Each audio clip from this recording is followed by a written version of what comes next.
Welcome, everyone, to the Crazy Canuck Truckin' Podcast. I am one of your co-hosts. My name is Bridget. I'm the Size Matters Dakotan. My happy co-host is... the Crazy Canuck Dave. Hey, Bridget. Hey, everybody. Good to see y'all and talk to y'all again. It is fabulous to have a chance to visit with everybody. Thank you, as always, for listening, for following along behind us. And by all means, make sure that if you want to send us any questions or comments, you do so at crazycanooktruckin.com. We'd love to hear from you and have you follow us on all social media platforms, including YouTube at Crazy Canuck Truckin'.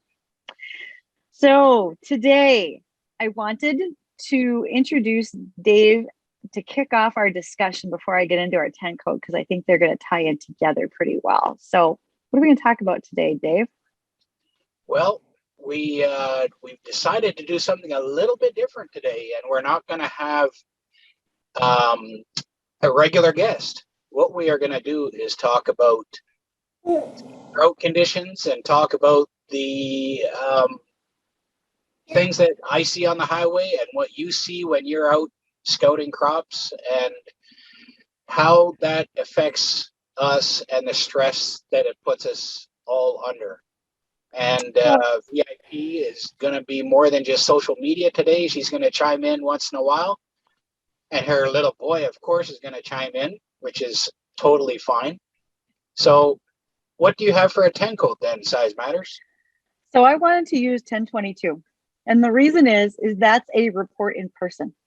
Because I think that there are some things that we all need to keep in mind. And from time to time, it might not just be that we want to talk to someone over the phone.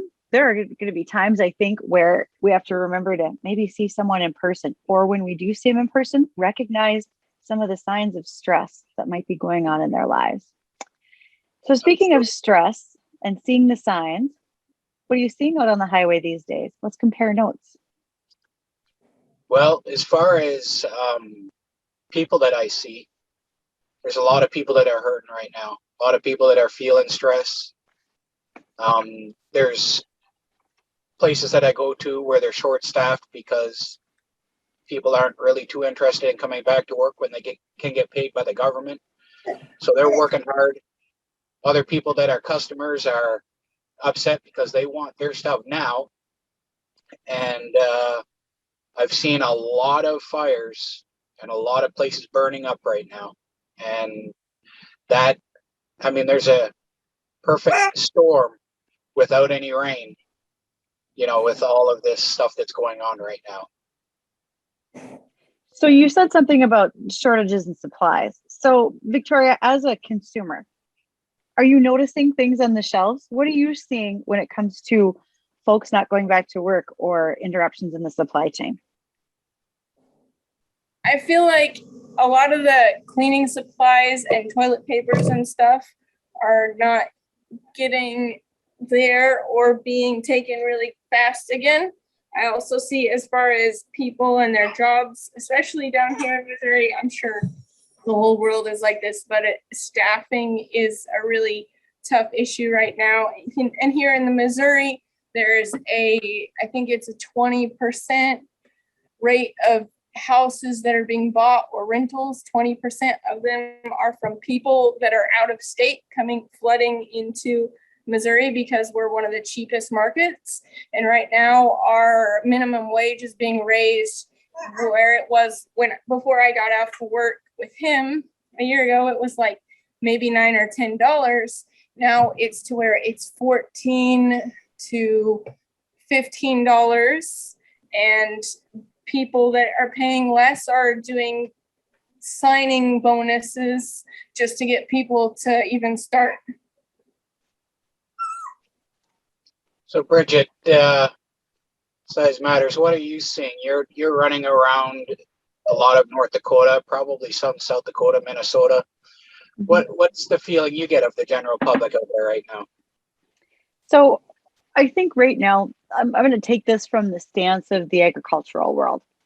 And we know that where I'm at in the Dakotas, Minnesota, Montana, we're under a lot of drought conditions. I think that extends even further to the west.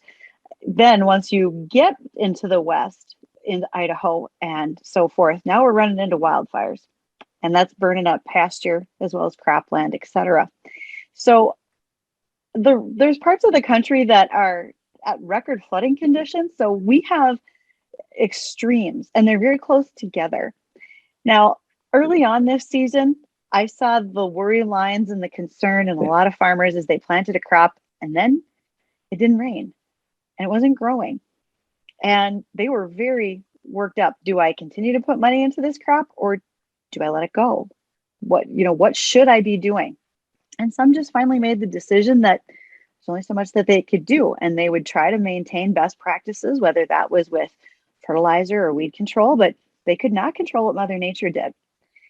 Overall, we've started to get a little bit more rain. It's not perfect. We still have some incredible variability in yield that's out there, and we're not done yet. Soybeans and corn harvest is coming. And I think that we're going to see some real struggles on yield in certain states right now, certain geographies. Now, that's the crop side of it. Let me talk about a cattle producer. And those are the people that I am most concerned about today, because they don't have a fallback position with federal crop insurance here in the US like you do with like you do when you're raising a corn or soybean or wheat. So livestock producers are very, very much in a tough spot right now. They saw their pastures dry up early. Here in North Dakota, we've lost well over 50% of our cow-calf pair herd has been sold off, moved to other states. Wow. So I saw entire herd liquidations happening this spring. These are long-time commercial herds, right down to the folks that just had a few that they were raising on the side. We've really hit a big change here. Now we're taking them off pasture. What are we going to feed them this winter? Because if we have heavy snowfall and you can't winter graze, you didn't get hay either. Hay can be donated from other states, and it certainly has been, and we appreciate that tremendously. But when hay crop comes in from other states, so do new weed problems that's carried on the hay that you weren't prepared for. And occasionally, some kind of wildlife. I've had instances where hay moved up here and brought some snakes or something else with. So all of those factors really compound what's going on on the farm today if you're a crop producer versus a livestock producer. So maybe that puts a little perspective on what's happening at the farm level right now. I have a relative that's running a feedlot in Ontario. And in Ontario, there's basically one place to get rid of your cattle when they're ready to be slaughtered. And he's had some of the best performance ever with his beef cattle, as far as how it dresses out and all the, feed conversion, everything that they can consider. Mm-hmm.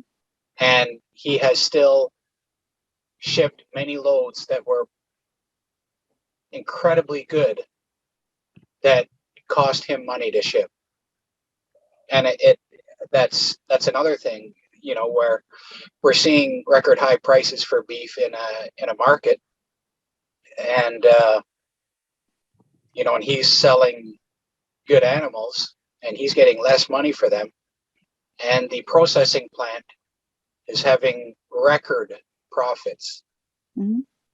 And they're taking advantage of the situation. And that, he has a lot of head of cattle, and he's like, what do I do? Mm-hmm. Because every one he ships out is costing him money. And I understand. I understand everyone is in business to make money. If not, it's just considered volunteerism. And we're all here to make money. But right now, there are some real discrepancies on what level that money is being made.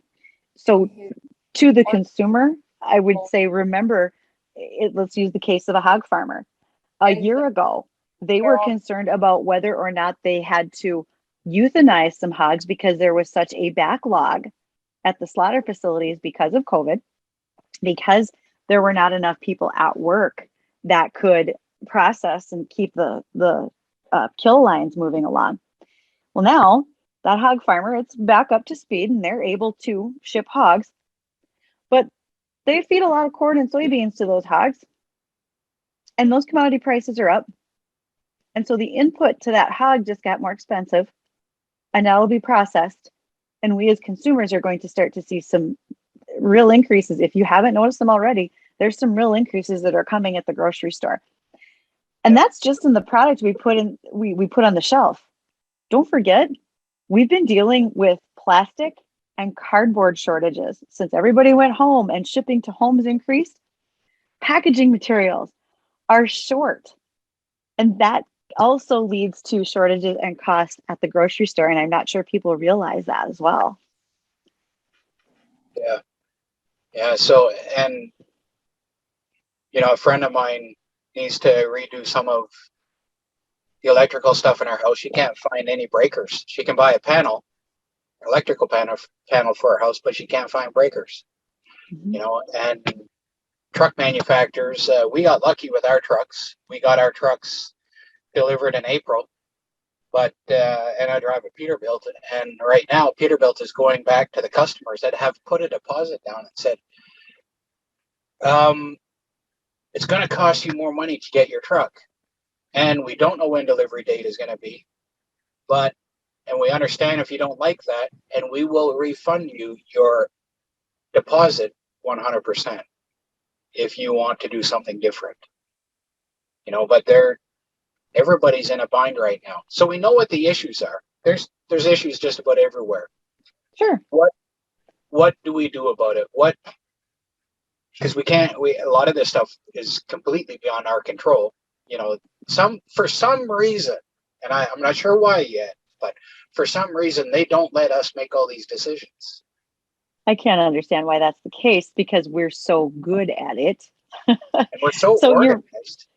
So you're right. Let's flip this around. Let's take this from the negative of what we're all talking about on a daily basis. These are the conversations that are being had all over, whether it's on social media, live and in person, at church, at the grocery store, anywhere. So let's flip that around to be the positive. What are the things that we can do differently to manage through this? Well, number one, we all have to have patience. This is truly an exercise in patience, because when you go into a restaurant, which I did yesterday, I walked into a restaurant and wanted to order. There were 12 people in line. There were 5 people working behind the counter. And these guys were at a dead run, working up a sweat in an air-conditioned place. Could I tell that maybe tables needed to be wiped off, or it was time to take the trash out? Yes. But there was no one extra to help do that. There was no point in me getting to the front of the line and being snotty with the manager, who was very busy cooking at that moment. All I could simply do was take my time and understand that these delays affect everybody. So patience, I think, is probably number one. What's the next thing, David? EIP, what do you have? What kind of strategies do you use when you're trying to go out and get things for your baby, or when you're out in public dealing with things? What do you find helps you in these times? Well, I don't know. I like to be prepared when I go to the store, and I bring my own bags all the time. I try to bring my own bags. And then if I have any other bags, I bring them back. As far as going out, that's about it that I can think of. That's good. Those are. I think, when you said about going to the store, you probably have a list. And I think we need to all remember that, okay, so it's not on the shelf this time. Might be next time. So just look for it. Plan ahead for those things. And I have my favorite dish soap. I have my favorite bathroom cleaner. But you know what? There's lots of other things that work too. So rather than pitching a fit, think about an alternative. And it's not so bad. As someone who cans, kids, I have had to pay very close attention to the alternative for jar lids these days, and I understand what that looks like. Yeah, no, we grow some sweet corn, and we've had a terrible lack of water until just very recently, and grasshoppers. I mean, that's another thing that comes along with dry weather is grasshoppers. And a dry year like we had last year means that you're going to have more grasshoppers the next year. And that's what we're experiencing. And, I really try to look at things that we do and say, what can I control? And as long as I'm doing everything I can to control what I have responsibility over, I mean, what more can I do? It's frustrating. It's hard. It's not fun a lot of times, but we work hard, and it was hard to see because the start of the corn crop was the best I've ever seen at my place. But I'm thankful for what I have got, and I'm thankful that we are still able to work and still able to feed our family. And I think we need to remember those things much quicker, that we have a lot to be thankful for. And when we're talking about, the different products we use and whatnot, or dish soap or whatever, think back. I mean, VIP won't remember this, but Size Matters and I go back a little bit further. And if you go back to our parents' generation, they didn't have the options that we have today. No. And so some of these older folks, they're like, we never had that anyway, people like to say first world problems today, as an excuse for things. And sometimes we got to remember that, you know what, we are very spoiled in many ways, and we need to be thankful for the times that we do, for the things that we do have. And it doesn't mean it's easy. It's not easy, but we have a lot that goes on, and we're still somewhat free. When we look at alternatives, I think there's a lot of them. And one thing that's really become prominent in the last year is folks in a more urban area. Now, I live in North Dakota, and it's arguable whether or not we can consider ourselves urban. But there's no doubt that there's an increased emphasis in farmers markets. If you are a beef or a hog producer, people are seeking you out to want to buy your product from you directly. Now, there's some rules that go along with that. You can't just buy a hog and haul them home to your three-floor apartment and butcher in the kitchen, right? Can't quite do that stuff. So know what those rules are and connect with those people. It just so happens in most states, through your extension service, through your universities, they can help you connect with people who are those producers within your state, and you can find those outlets. So there are other ways to do business. I am probably the only woman on earth who will say this, but there's life outside of Target.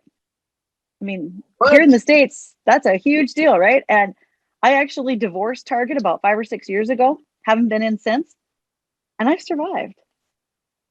So it's okay to look for alternatives. Target has left Canada. I came heard. in a big way into Canada, and they were going to show everybody how it was done. And they are. Yep, major fail. So, I'm a Aldi's and Whole Foods girl. I try to go to Aldi's, and I should go to the farmers market more, like you said, because one on Commercial Street that we have here, if you shop with food stamps, they basically pay you back the money. And yes. I forgot you said that now. Mm-hmm. Yep, yeah. There's alternatives. And there's some folks that, just like David, when he's raising his sweet corn, they put their heart and soul and literally sweat into bringing that stuff into the market for you. And I am not going to start the conversation about organic versus GMO, et cetera. That's a whole different day and a different topic. But the bottom line is, it's garden fresh produce. Yeah. It's no different than what you bought on the shelf in the supermarket. You just might have to rinse it off. And there's nothing wrong with that. You know, what's funny is selling sweet corn this year, we did something we've never done before. So we go out and sell, and if we find some with worms or find some that don't quite meet our standards, we toss it aside, we take it home, and my wife makes cream corn out of it, Mhm. whole kernel corn, and we put it in the freezer. And with different kids, they all want some, so it works out well, right? I think one time this year when she was out selling, did she come home with some rejected corn because she was selling the good stuff for the set price, and then stuff that wasn't quite as good. We had different levels of paying this year, which we've never done before. It's either you take this in a dozen size or a half dozen size for this price, or you don't get anything, right? And this year we had one price for the best stuff. We had another price for the stuff that wasn't quite as good.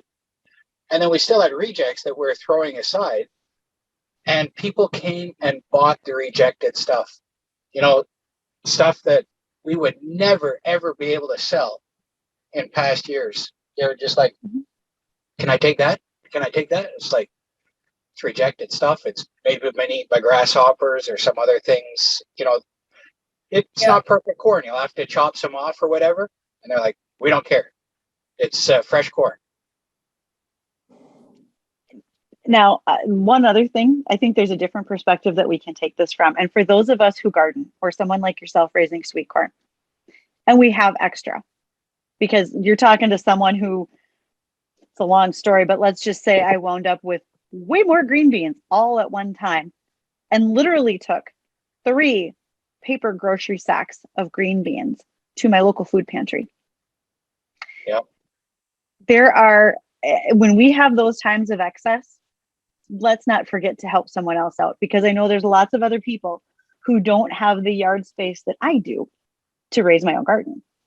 Yeah. And rather than let any of it go to waste, I can take it down the street to some friends and neighbors. I can certainly share it with others who don't have access to it. And that's probably a good spot for many of us to remember. And if we're at the grocery store, there's always a bin there asking for some donations to the food pantry. Put a box of cereal in, a can of soup. Doesn't have to be a lot. We have a corn roast every year, and this year was looking kind of sketchy whether we would have one or not. And usually during the corn roast is at the end of the season. And so we tell all the people that come to the corn roast, you can go through the garden and take whatever you want. So probably some of the parents don't always like us because, the kid will come home with this zucchini that's like 1.5 feet long. They're Love like, those kids. I'm like, take it, have fun with it. The kids think it's great, and they run through the corn stalks. Can I have this? Yeah, go ahead. It's all for the taking. So we haven't had the corn roast yet this year, but actually at the time when this podcast comes out, the corn roast will be over and done with. So excellent. So what do we remember? Remember, be patient, be thankful. Share with others. Mm-hmm. Share with others. Be thankful. Yep. Donate to others that aren't so fortunate. So there's a point that I want to bring up, and I think there's no doubt when I talk about it, I bring it from the rural and farm point of view, but I think it matters for everyone. And that is this. Right now, in our rural areas, especially with our ranchers, farm stress is at its highest point that it has been in 35 years. We actually have seen an increase on the hotlines, and I even have all the hotline information like for the state of North Dakota. I'm involved with an ag group that runs a Snapchat account on agriculture, and the week that I hosted, the most screenshot information I have ever had on that group was the day that I posted the mental health awareness hotlines for our tri-state region. People took that number. Yeah. I can tell you that several elevators are now training their grain merchandisers to look for signs of stress in their growers. And also several ag lending banks have also started to do that too. And there's 4 points on how to help someone who might be in crisis. The first is ask them how they are and mean it. Keep it brief, just minimal engagement. Use supportive words, encourage them to talk, and then shut up and listen. Just let them talk. Normalize their statements, share statements to help remove the stigma that they might want to seek help or be asking you for help, and ask open-ended questions if at all possible. Those are things that I shared with the North Dakota Ag Teachers Association here a couple weeks ago. Teachers are trained to watch for stress in kids. What they are currently seeing, especially in small schools, is kids coming to school and they are carrying the stress from their parents because things might not be so good at home based on what's happening in the current economy. So look for it in the kids, look for it in the producers, look for it in each other. There's no doubt that whether it's the server who's just overrun and busy, to the guy trying to fill the store shelves at the grocery store and you didn't get your favorite laundry detergent, to the dude who's driving the truck that got delayed by no means of his own. Everyone has a lot of stress right now. And the most important thing we can do is recognize that in others and be good to them. Yeah. What final thoughts do you have for us, VIP? I was thinking about maybe people going to the community gardens as well. Since I don't know how many of them are open, but there are community gardens around here. And I know what, like the Victory Mission is actually having a Victory Garden with, to give the food drives. So just remember to reach out and look around your community. Sometimes there's a lot of help around you if you just look and ask. Yeah, good ideas there. We're gonna put some information on the show notes about mental health awareness, and on the video, I will add that onto a screen as well, and so people can see it right away. And it's there's a slogan that's out there: "We're all in this together," and we are all in this together. And we need to remember that and do what we can to help each other out, because in helping somebody else, that helps us as well. So thank you very much for watching and listening. So Bridget, you can close us out. As always, we are so glad to have you folks listen to us. Send your comments.